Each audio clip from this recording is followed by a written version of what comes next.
Hey guys, welcome back to Auto Repair guys. Today will be super helpful video to any of you having a Mini Cooper guys or a BMW. As you know, BMW, Mini Cooper, they use the same engines, it's practically the same company. We will explain how to remove intercooler pipe. Okay, specifically BMW started using that design in about 2010-11. I noticed using that design all the way up until now, 2020.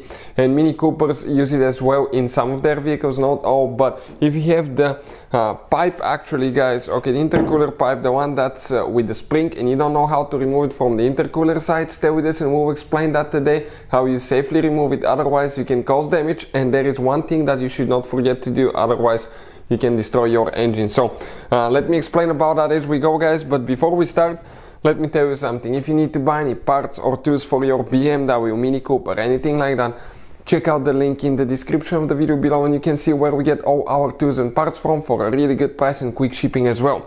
Another thing, every single car we get at the shop, we try to make at least 200 to 300 free repair videos. And why we do that? Because our mission here at the shop is to save you as much money as we can. All we need guys in return, please subscribe to the channel, like the video. That way we can keep providing this free information to you guys. Now, let's explain what we have here, okay, and how we are going to do it. This is guys the hose. This usually attaches, okay, this hose right here attaches to the intercooler side. So when it's closed, okay, on the vehicle, it's really hard to show you because it's underneath the vehicle, but when it's inserted in the intercooler, it will look like that. But how do you guys remove it? Most people, okay, let's get a screwdriver and I'll show you. Most people what they will do, okay, they will pry, okay, that side up, okay. Let's pry it up, you can see, and there is a stop where the spring stays. And then you do exactly the same thing to the other one, right? That's what most people will think about guys. Okay, and they'll try to remove it. But when that hose is installed, what you need to do, grab it a little bit and push it to the inside towards the intercooler, or that top tooth will stay inside guys. It will stay inside and it will catch on it.